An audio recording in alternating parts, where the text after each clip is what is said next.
There's a quiet kind of person you've probably met at some point in your life. They don't complain much. They rarely ask for help. And when something difficult happens, something that would shake most people, they just absorb it. They keep going.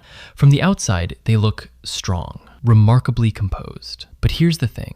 That composure often isn't strength in the way we usually mean it. It's something else. Today, we're going to talk about the psychology of people who have endured too much. What happens inside the mind and body when a person absorbs more pain, more stress, more hardship than the human system was ever designed to carry. Because the patterns that emerge from that kind of experience are fascinating and deeply human, and they explain a lot of behavior that the world often misreads. Let's start with the brain. When a person goes through repeated stress or prolonged hardship, not just one difficult event, but a sustained accumulation of them, the nervous system begins to adapt. And adaptation sounds like a good thing. In many ways, it is. But the brain doesn't always adapt in ways that serve us long term. Research in neuroscience has shown that chronic stress reshapes the brain's threat detection system. The amygdala, the part of the brain responsible for processing fear and danger, becomes hyperactive. It starts scanning the environment constantly, looking for the next threat, the next problem, the next thing that could go wrong. Meanwhile, the prefrontal cortex, which handles rational thinking, future planning, and emotional regulation, gets slightly suppressed. The brain essentially shifts from a long-term thinking mode to a survival mode, not because the person chose it, because the brain learned it was necessary. Now, here's what makes this interesting. People who have been through a great deal often develop something that looks, on the surface, like emotional toughness. They seem unbothered, unshakable even. But cognitive psychologists make an important distinction between genuine emotional regulation and emotional suppression. Emotional regulation means you feel something, you process it, and you move through it. Suppression means you feel something and you push it down, because somewhere along the way, you learned that expressing it wasn't safe, or wasn't useful, or simply wasn't an option. And the tricky part, suppression looks like resilience. From the outside, and sometimes even from the inside, it's very hard to tell the difference. People who have endured too much often develop a particular relationship with self-reliance.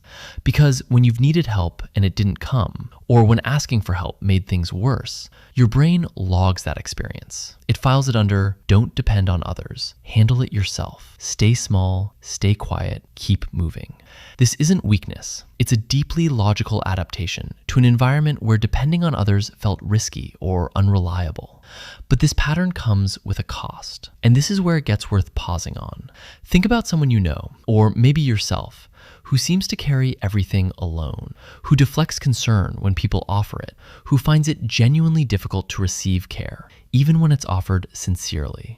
There's a well-documented psychological phenomenon where the very people who most need connection find it the hardest to accept, because connection requires vulnerability. And vulnerability, for someone who has been through a great deal, has often been the thing that got them hurt. Attachment researchers call this pattern insecure avoidant attachment. It's not coldness, it's not indifference, it's a protective strategy the nervous system adopted, often very early in life. To manage an environment that felt unpredictable or unsafe, the brain learned, if I don't need anything from anyone, I can't be let down. What's equally important to understand is what endurance does to a person's sense of identity. When you've survived a lot, it quietly becomes part of how you define yourself.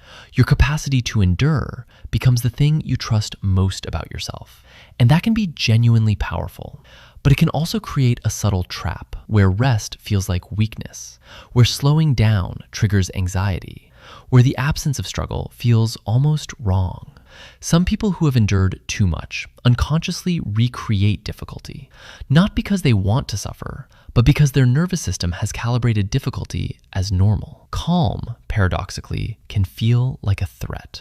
Psychologists sometimes describe this as a dysregulated baseline, where the body is so accustomed to high levels of cortisol and adrenaline that peace feels unfamiliar, strange, even suspicious.